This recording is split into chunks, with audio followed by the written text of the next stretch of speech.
राधे राधे बहनों, आज हम अगोई अष्टमी माता की कथा कहेंगे।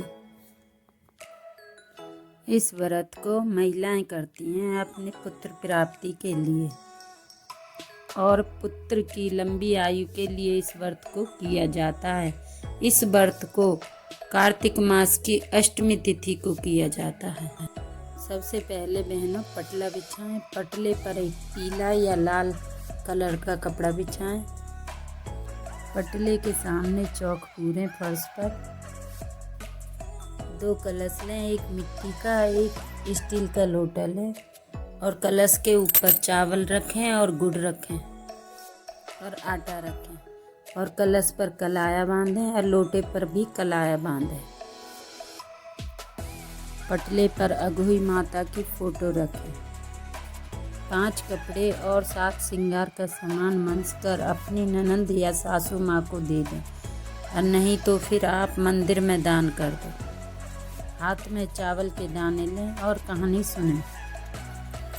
एक साहूकार था, उसके 7 पुत्र और 7 बहू थी और एक बेटी थी। दिवाली से पहले कार्तिक बदी अष्टमी को 7 बहू और बेटी के साथ जंगल में खदाने से मिट्टी खोदने के लिए गईं। खदाने में स्याऊ मैया के बच्चे थे। मिट्टी खोदते समय ननंद के हाथ से स्याऊ मैया के बच्चे मर गए। इससे स्याऊ माता नाराज हो गई और बोली कि मैं तेरी कोख बांधूंगी। ननंद अपनी 7 भाभियों से बोली, आप में से कोई अपनी कोख बंधवा लो। तब भाभियां ने अपनी अपनी कोख बंधवाने से इनकार कर दिया, परंतु सबसे छोटी भाभी बोली कि माता इसकी कोख मत बांधो, आप मेरी कोख बांधो। तब साहू मैया ने उसकी ननंद की कोख छोड़कर उसकी भाभी की कोख बांध दी और वो सब घर को लौट गईं। तब हर अष्टमी को उसके पुत्र होता और 7वें दिन खत्म हो जाता। इस तरह उसके 7 पुत्र हुए और 7 के 7 की मृत्यु हो गई। अपने पुत्रों की मृत्यु के कारण वह रोती बिलखती रहती थी। इससे परेशान होकर उसकी जिठानियों ने उसे ताना मार मार कर घर से निकाल दिया।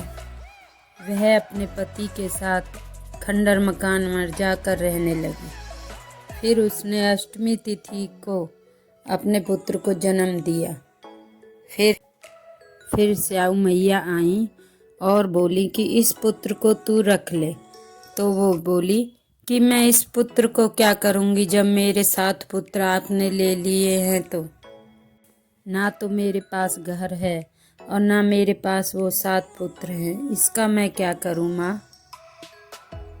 तो स्याऊ माता बोली कि तू पुत्री आंखें बंद कर।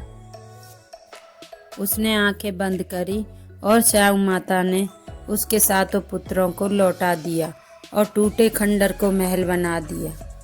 और उसकी सासू माँ उसे ढूंढते ढूंढते वहाँ पर आ पहुँची जहाँ पर वो खंडर मकान था। तब वह अपने बच्चों से बोली, बेटा ये तुम्हारी दादी माँ है, इसको अंदर लेकर आओ।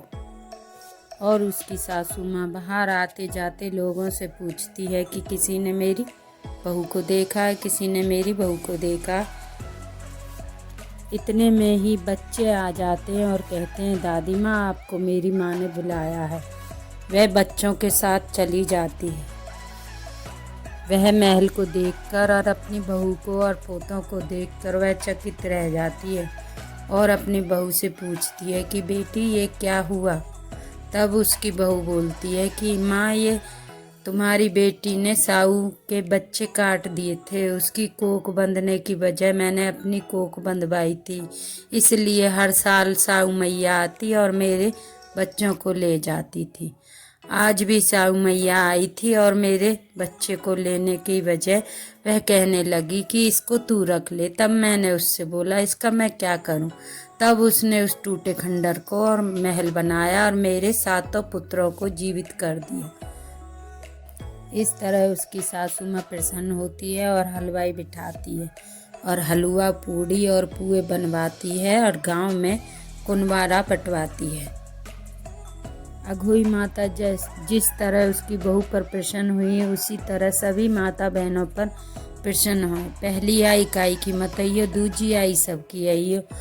ये कहानी समाप्त हुई। इसके बाद गणेश जी की कहानी सुने और हाथ में लिए हुए चावल कलश में और लोटे में डाल दें और कलश का पानी रात को अर्घ दें तारों को, और लोटे का जल सूर्य नारायण को अर्घ दें, और रात में हलवा पूड़ी का अघोई माता को भोग लगाएं। अगर आपको वीडियो अच्छी लगी हो तो लाइक करें और अपनी बहनों माताओं के साथ शेयर करें और हमारे चैनल को सब्सक्राइब करें। बोलो अघोई माता की जय।